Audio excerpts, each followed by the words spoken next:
Sam, you got any scary stories? All right, Lance, you start. Started? Yep. Hey guys, this is Carvin. That's in my face. Hey guys, this is Carvin. Welcome back to another scary stories video. World War II. That was supposed to Oh, be World the War war II. that Got it. ended all war. Back during World War II. In the 1940s, right? Mm-hmm. Oh yeah, started in 1941 when I was 7 years old. You were 6.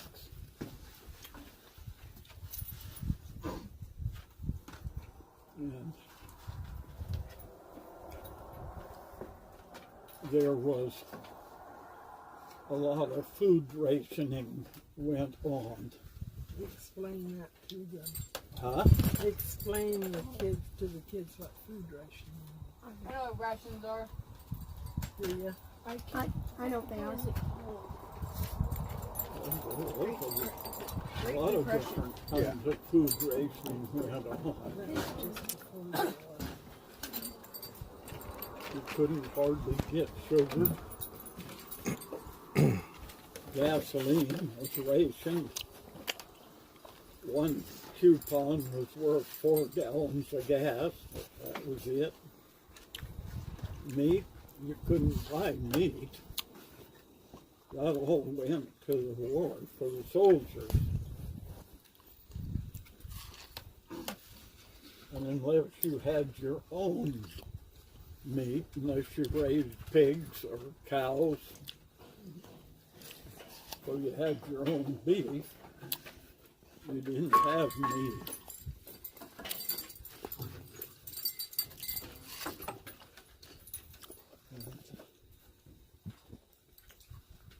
I used to remember, we used to live by a orchard that was just across the fence, probably from here to that nearest tree was a prune orchard, and I remember a couple times I'd see a sack, a grain sack, hanging there. I'd get up in the morning and come downstairs, and you'd always look out that one window as you went by it. You'd see that sack hanging in that tree. And I can remember walking in the kitchen and saying to Mom, "What's hanging out there in that tree?" "Nothing. There's nothing hanging out there." "Yes, there is." Of course, it'd be just down there, barefooted. Snuffy. Stubby. I should tell you to go Tika, in go lay the down. front Go lay room, down by sit Mama. down by the heater stove and get warm. Hey, you quit. And a few minutes later, when Stuffy. you finally get your Come here. shoes on, you'd go back out and look, and Quit. that sack wouldn't be there. Well, Come here, Snuff. No. But I know I saw that sack. It's okay, I A got couple it. of- We're good. Okay. That wanted meat and didn't have any, since you couldn't buy any. They'd go out and hunt deer. Back during the Second World War, there was no deer seasons. There was no hunting seasons for those years either. So there was lots and lots of deer. And my dad worked at the Crown Zellerback Paper Company in Lebanon. There was quite a few people worked at that paper company. There was 4 of those guys that were all hunted together that wanted meat, and so they'd go out after they'd get off work at, say, 12 o'clock at night. They'd go out and hunt deer at night with a 5-cell flashlight. That's those big chrome ones that are like this. Yeah, they weren't really They good. would drive up the highway past Fleet Home, and they'd go up on the Moose Creek Road. There was a lot of logging going on then. And the deer would move into those logging units where the new little brush and grass and little trees were growing. And that's good feed for the deer. So they'd drive up those roads until they seen a deer in the road. And somebody would jump out quick with an old 30-30 and try to shoot it. Either by the headlights or that old flashlight. And that's how come I'd see a sack hanging out there. That had head and hide and stuff of a deer in it. But after Mom would make me go sit down in the living room and get my feet warm from the old heater stove, her and Dad would go get rid of that sack. And try to make me think there wasn't a sack there, but I know there was because I've seen it. Dad's a sneaky one. And Dad was not a real big man, but Dad was strong for his size and age. And Dad stood about 5'10" and weighed about 180, 185 pounds. Dad was strong. One particular night, when they was up there, a pretty big buck was out in the road, and they shot, and he went down. They got him. Dad had a pistol on his side, and he had a knife, had his hunting knife. He walked up, he was the first one to get up to the deer, and he went up and he grabbed its horn. He was going to cut its throat to bleed it out. Well, that deer wasn't dead, it was just kind of dazed. They tried to shoot its head, and all he did was graze it just enough to kind of knock it silly. Well, by the time Dad could walk up to it and grab its horn, the deer was coming too. Oh no. Then it started fighting. Dad's gonna hold it, he thought. Well now, you take a pretty good 4-point buck, and there's nobody gonna hold that thing when he's No, you're gonna get gored. in the fracas. The thing got a front foot through Dad's pocket. Oh no. Ripped out through its pocket and ripped out just above his knee. Oh God. So he was fastened to it. So he was fastened to the dang thing. Oh my God. And of course, the deer's just wanting to get away, and Dad's hanging on to the horns like they had the steering wheel, you know.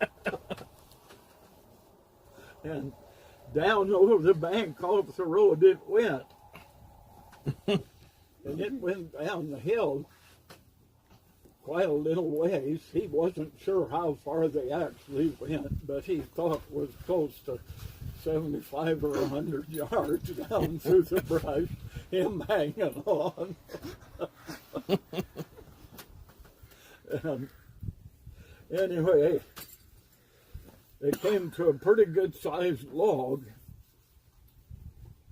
and the deer tried to jump over. Okay. And when it did, it ripped out Dad's pant leg, and he fell off.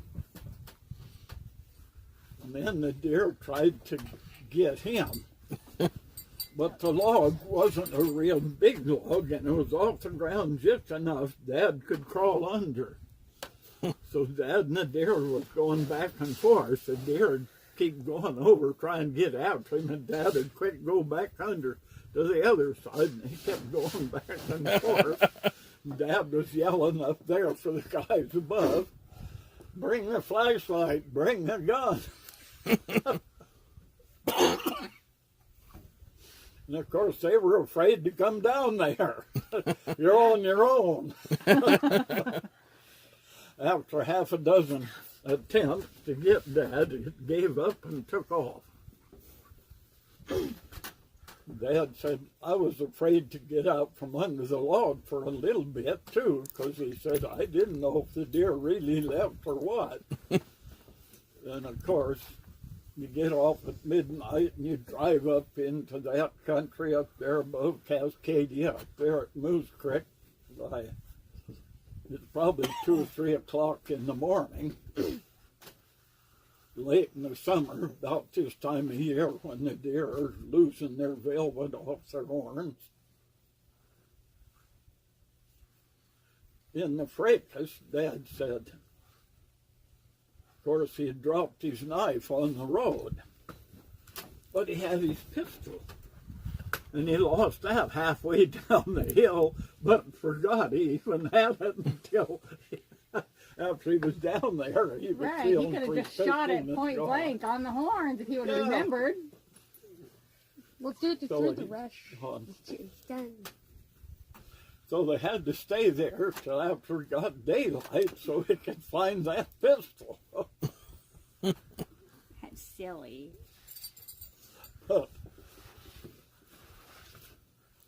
That was how an awful lot of people had meat during the Second World War years. Sam, go in and get that .22 rifle. It's in the corner by the kitchen. I want to show that.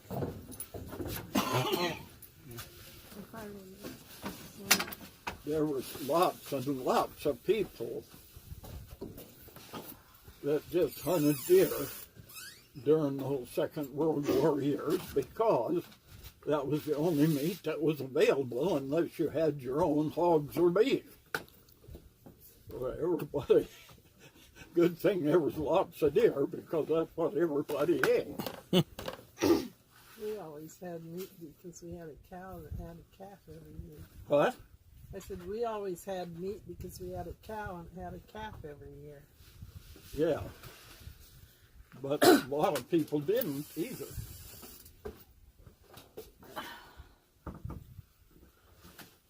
This old single shot .22 rifle has a lot of history behind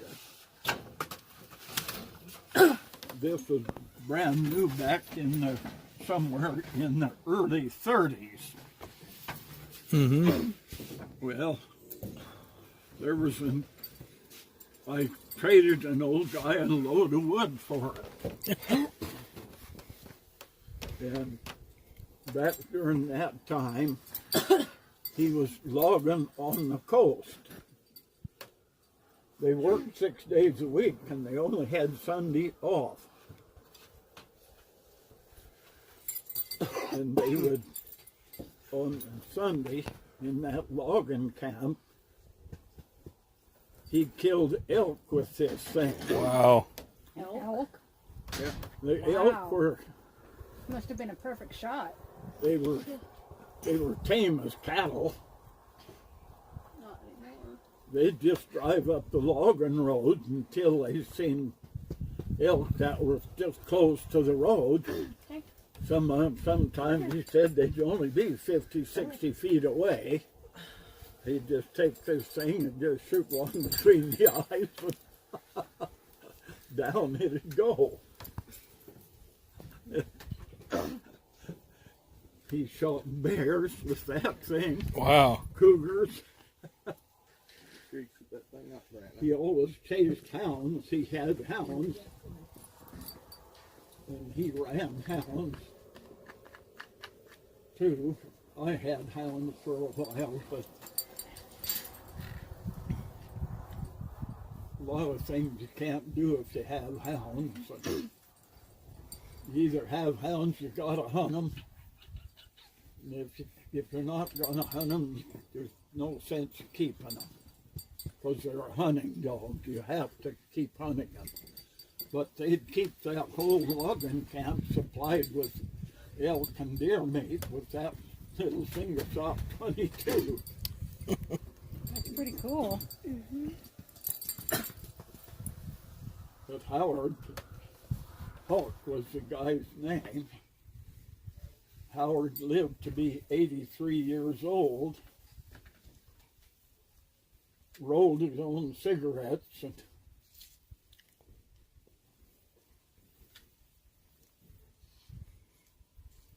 It's a very nice thing. up on the Calapooya River, up out of Sweet Home, they had the logging camps up there too during those war years too. Those logging going on was important in the logging years. Howard worked up there too. Same thing, they'd go out on Sunday when they weren't working, and there weren't any elk up in that country, so they ate deer. And I love venison. they'd kill 4 or 5 deer, and they'd get them all dressed out, and they'd take them back to camp and get them all skinned out, and they'd divide them up among the several families in that logging camp, and when they needed more meat, they'd just go do it again. Yeah, it's safety rifle. Yeah. This property is being Back when just about the time I was,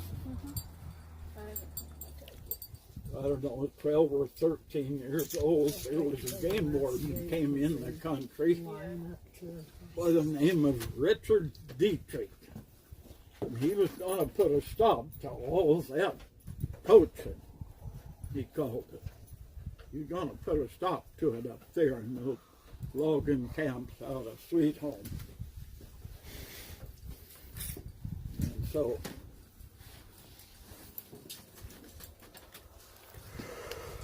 there was a little guy by the name of Shorty Howell. Shorty wasn't a midget, but he didn't lack but a few inches of being a midget. And Shorty decided he was going to shoot the game warden. So I think that would be a good idea. you had to open the gate to get back up in there. So Shorty laid out, hid in the brush.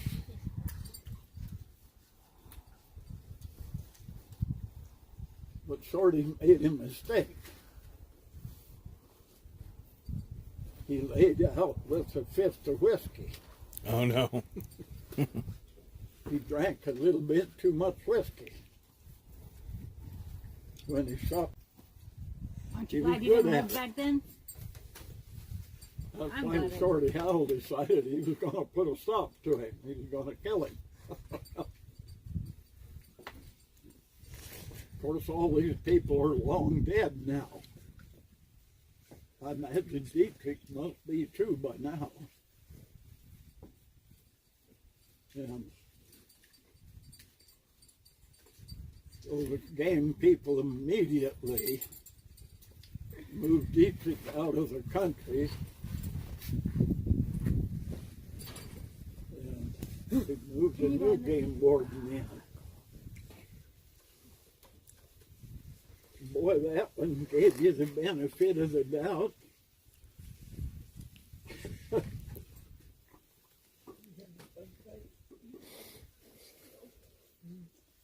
I am glad I wasn't around back then. I'm glad I didn't live back then. Well, people just did what they had to do to survive. Yeah, they churned their own butter. They milked their own cows. Well, No, thank you. I just want to go to the store and buy it.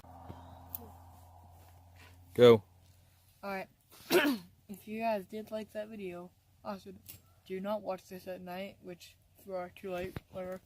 Have fun having nightmares. See you guys later. Stop the like button, subscribe for more. Bye. Well, peace. Peace.